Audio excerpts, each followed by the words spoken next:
Good morning to all of you. I am Akash, and today is the first day of our season 3 presentation. And my topic is hyperreality, surveillance, and fragmented identities in the Truman Show. So these are academic details, and starting with the brief introduction about the movie, The Truman Show. Truman Show is a 1998 Hollywood movie, American psychological comedic movie, directed by Peter Weir. He is also very well-known director who has also directed the movie uh, The Dead Poets Society. So this movie basically starring Jim Carrey, American comedian as an insurance salesman. To give you a brief about the story, this story is about, as I have said, Truman Burbank, an insurance salesman who is working in a corporate firm. His life is basically any other human being who is living normal life in Sea Haven town. But there is also one twist that his life has been subject of television show, a reality show, and uh, unaware of that television show, his he is subject of TV show that runs 24/7 on his life, depicting his private moment towards the audience, and audience are consumer of his private life, his love, friendship, and all the things. So, in words of Michael Kokonis, he says that the film is reflective of problematics of postmodern condition in contemporary culture. And our quest here is to see that how the postmodern ideas that are abstract, which are presented in this movie. So moving further, this is my research question and hypothesis. We are basically trying to see that how hyperreality as a postmodern technique has been used in this movie as a narrative technique, and surveillance culture and fragmented identity. So these all things we will see from the concept of Jean Baudrillard's hyperreality, Michel Foucault's concept of superpanopticon surveillance, postmodern society, and other postmodern theorists. So let us start with understanding what is postmodernism. So we have to understand first, in the relation to modernism, what is postmodernism. So unlike modernism, postmodernism denies that there is no universal truth. The one key similarities between them is that both the theories, postmodernism and modernism, uh, they are mourning the loss of past, which can never be obtained second time. So, but the key difference between them is postmodernist reveals that they revel in, they are in a way celebratory in their nature, that they will be never be attained those golden days of past, and they seize the skepticism. They have developed skepticism to see the truth and grand narratives and the realities. So, as I have said, that the hyperreality is used as a narrative technique in this movie. So, hyperreality as a concept was given by Jean Baudrillard, a French theorist and cultural critic, in his book Simulacra and Simulations. So, basically, this concept is make emphasis on the loss of reality and authenticness. So, this in this concept, in the world of simulation, everything is replaced. Everything original that is replaced by copy of that, and these copies is so much in media that what we can say, originality is lost by the copies, and what we see is a simulation. This is also a reflection of the postmodern society also. That is what Jean Baudrillard says, that the simulacra is never that which conceals the truth. That simulacra is not conceals the truth, but it is a construct of the what we can say is construct of the sociality, and and it reveals that there is no truth. And simulacra, what we see as a simulation, is only truth. And there is also later concept of panopticism that also we can find here, that it was first propounded by Jeremy Bentham, who is England mid 18th century English philosopher, who has first propounded the concept of panopticon, and which was later adopted by Michel Foucault in his panopticism. So these are the words by Peter Weir, the director of this movie, who says that, as I've said, that the movie depicts hyperreality. So in that, they are after the heightened reality and artificiality. So they wanted to depict just reality and in a way exaggerated form of reality. So in a way they have to work hard in that, and without making it more obvious to the audience that they might think that Truman might have recognized earlier that he is living in the fake world or constructed world. So that is that. And let us move towards the hyperreality and constructed world. In the word of Jameson, who is a Marxist critique of postmodern society, says that what is commodified is not simply the image, but the lived experience itself. Uh, Truman Burbank, who is subject of television show, a reality television show, his entire lived experience has been commercialized. He himself is commodity to consumed by audience, and his entire life has been constructed for mere entertainment for the people. So that is the lost in the postmodern society, according to Jameson, the loss of identity and consumerism. And up until his 30th birthday, every character he has met, every person he has met in his real life, including his wife, including his friend, his family, his mother, almost every character he encounters in the Sea Heaven society is all are paid actors. There is no one real connection with Truman Burbank. And his name is also kind of ironic that his name is Truman, which is a combination of the two words, truth and man. But in this movie, he is the only true man, and every other people are fake or constructed by Christoph. Christoph is the director of the show, the Truman Show, in which the story of Truman is depicted. So Christoph in the movie says that as Truman grew up, we were forced to manufacture ways to keep him on the island, and it is obvious that as we grow up, that we are developing a sense of reality about ourselves and about our surroundings. So in that uh, they have to do more efforts in capturing the Truman in the confinements of the Sea Heaven town. And Sea Heaven town is also a kind of a dome-like structure and constructed world, elaborated world, just made for Truman. And everybody, as I've said, everybody he knows are paid actors and are mere construct, a simulation that is constructed for Truman. So this is Sea Heaven Island, an earthly paradise. By looking at this, we might also feel that this is a utopian world, like utopian country, and why don't we also live in that? But it is not the case with Truman. It is just a simulation. That is the thing with simulation, that it makes us feel that it is utopian, but it is not so. And this is one of the particular famous scene from the movie. And in this particular scene, Truman is meditating on the beach, and at the same time, the rain is pouring on. Rain is start pouring on him, and the way it's pouring, it only on himself, not any other thing. So this scene suggests that he lives in a different reality, not the reality which we live in. And this is the last scene where he tries to escape after some recognition that something is wrong with himself and his life, that he started to started his expedition to move to live out this constructed world. And at last he finds that also. And these all things eventually led to Truman's fragmented identity. Like, it is obvious that if with you it happens that everything you have encountered in your life up until now, that all people are if paid actors, and everything that you feel is not true or it is constructed by someone else, then what will you feel? You will obviously feel midlife crisis. What Truman was feeling, that everything fake and made up with his life.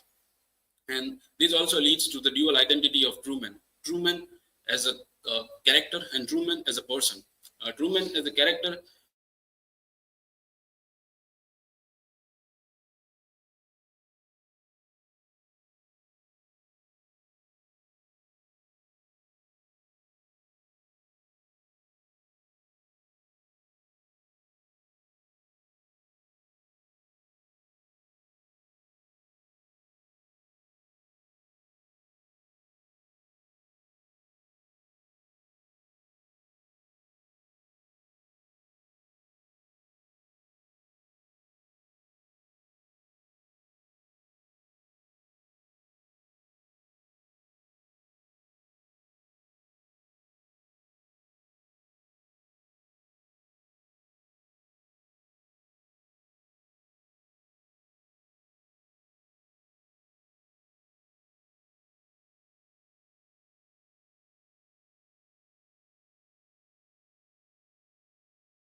Hello, hello, hello,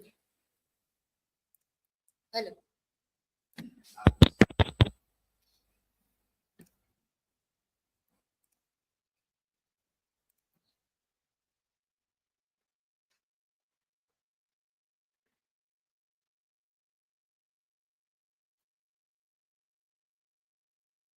So Truman is basically a prisoner in his unique panopticon and bounded by the constraints that are made by Christoph, his god, or in a way his creator of the show, and also creator of Truman's identity also. So let us move further uh, with the words of Baudrillard, who critiques cinema and reality. And he says that between cinema and reality, there is a relation, and that is relation is negative relation. And why is that? Because cinema has, according to Baudrillard, has distinctiveness of its own. And its distinctiveness is that cinema is basically an art form. And art form as a cinema. Now in the postmodern society, cinema is losing its distinctiveness as art form. If you might watch older movies by prominent directors like Akira Kurosawa or Alfred Hitchcock or any other, you might see that there is a distinct storyline or in the techniques. So that is being lost by mingling of cinema with the media and television, and this leads to overlapping the reality and hyper reality, and which was presented by cinema in this modern day world. And let us move towards the critique of media. This movie does not only critiques the what we can say is this media in general, but it also critiques the print media. Any ordinary person or simple person at least considers newspaper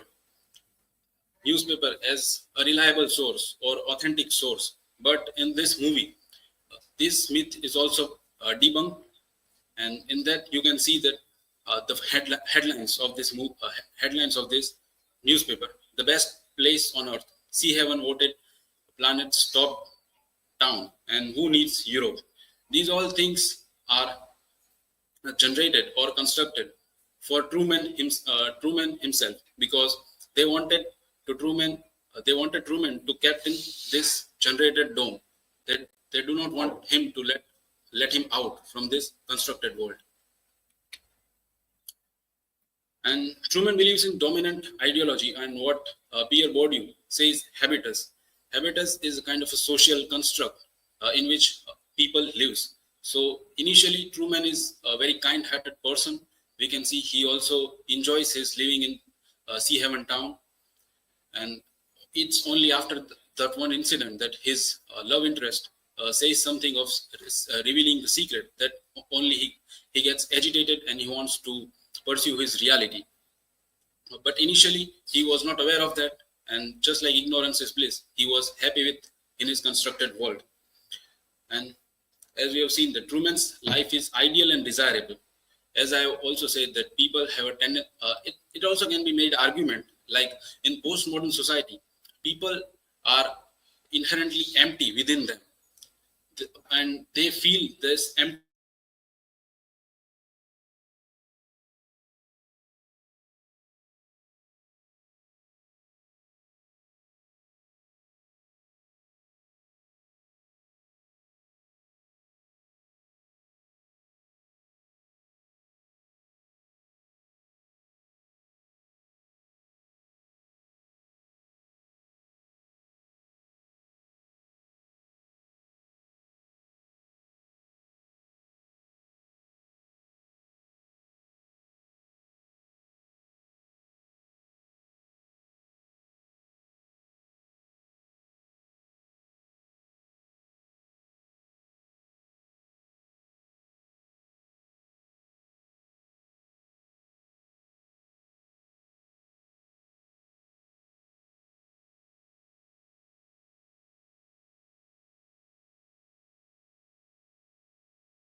Everything that we see on the screen of Truman Show, the movie, everything is for sale and everything is a commodity to sell. You this picture you can see.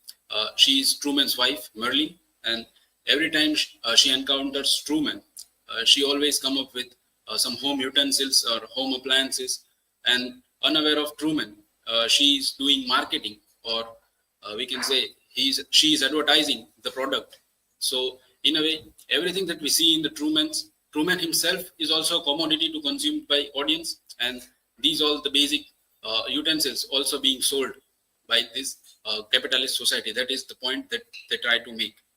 And as McLuhan suggests, media, television and digital forms creates the prison without walls. So basically, how media generates a stimulus for us in a larger society. That is what it is trying to say. Society. Christoph says that there is no more truth out there than there is in the world I created for you. Same lies and same deceits. This is a prominent critique of modern postmodern society, that Christoph says that the world that is prominently created for Truman himself is the only thing that is good for Truman. And outer world, that is what Truman as a person seeking, is the same constructed world, same dome-like structure, and same stimulus generated by postmodern media and cinema, and which Baudrillard refers to as a deterrence.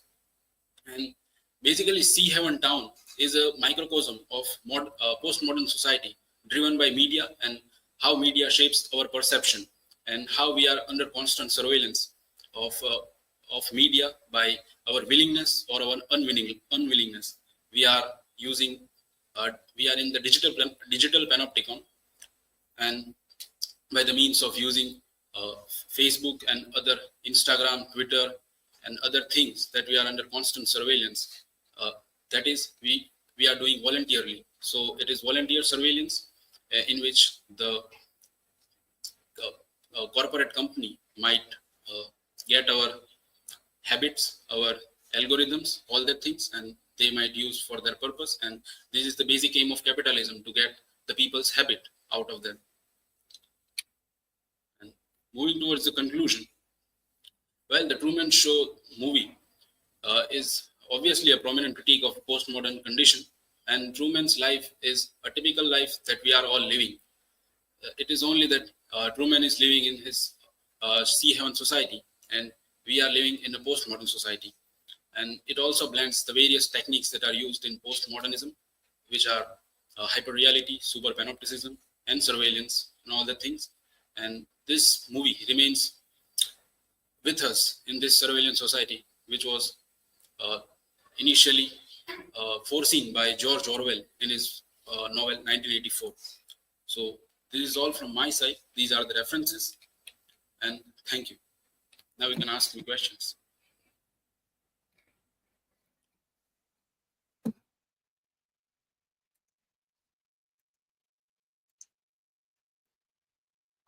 Akash, my question is, after living the hyper-real world, Truman finally disclosed reality. According to you, are there any chances that some hyper-real things might be still undiscovered in our life also? Share your views. Yes, at last, after his sea expedition, Truman also finds that he is living in a constructed world, and at last he chooses to leave that structure, a fake world, and wants to go in the real world. But in my opinion, and also Christoph also says that outer world is the same as he created for Truman himself. But in my opinion, it is better in outer. It is better to be in outer world, and that we know that we are under the constant surveillance, and there are hyper real things that govern our lives, like we are using social media, and we present our ideal life, or we follow someone, media influencers. They also share their life photographs, and how they live and what is their culture. But these all are the stimulus, but still we believe them as we believe in them as the reality. So it is kind of a stimulus, and there are other things also that we don't know, but we are, if we look minutely, we observe minutely, then we can say that we are also living in hyper real world.